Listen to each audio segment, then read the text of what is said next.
beste bideo baten ikusi dugu non topatu lizentzia digitalak. Bideo honetan ikasiko dugu nola aktibatu behar dugun lizentzia digitala.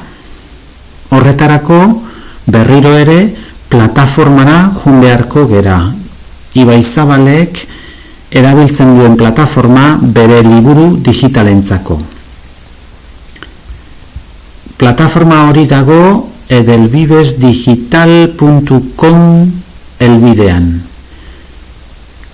Izena emanda gaudenez, plataforma honetan, bakarrik egin beharko duguna da, izena emateko erabili genuen e-mail eta pasaitza sartzea. Ni orain sartuko naiz, lehen erregistratu naizenean erabilitako korreoa eta pasaitza sartuko ditut, eta ondo sartu baldin badet, plataformaren barruan egongo naiz. Plataformak 3 atal dauzka ikusi dezakegunez hemen goian. Alde batetik Mis Apps honetan gaude, hori da aktibatuta, momentu honetan aktibatuta dagoen atala, txuriz dagoelako, inguratuta. Bigarren atala da Mis Grupos, edo nire taldeak. Ez daukagunez momentuz sartuta libururik, lizentzia digitalik, plataformak oraindik ez daki gu irakasle bat garen edo ikasle bat garen, eta bakarrik aukera bat ematen digu, eta da talde baten kide bezala identifikatzea. Eta azkenengo atala da offlineko bertsioa jeisteko aukera. Joan gaitezen Mis Apps atalera, eta zer egin beharko genuke liburu digitalak aktibatzeko edo lizentzia digital bat aktibatzeko?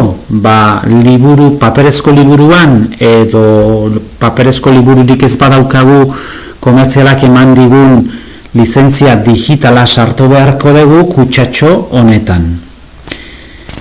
Gerta daiteke guk sartzen dugun lizentzia hori aurretik aktibatuta egotea beste helbide batekin, beste korreo helbide batekin, edo beste norbaitek aurretik erabili ahal izandako bat izatea. Adibidez, nik sartzen badet,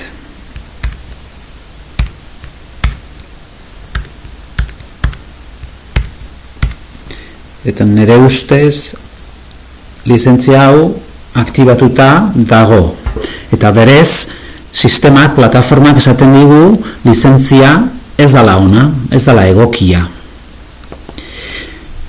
Orduan, sartzen badegu benetako lizentzia bat, oraindik aktibatuta ez dagoen lizentzia bat, adibidez,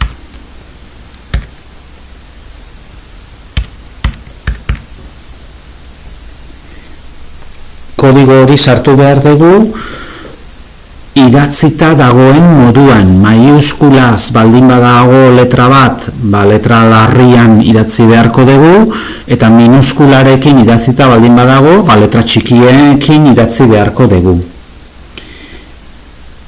Sartu dugun lizentzia beste inork ez badu aurretik aktibatu, edo ez badago aktibatuta beste edozein erabiltzaileren eskuetan, horrela agertuko zaigu mezua esanez, lizentzia aktibatu egin duela, eta orain kasu honetan irakaslearen lizentzia denez, esaten digu irakasle bat bezala identifikatu gaituela plataforman.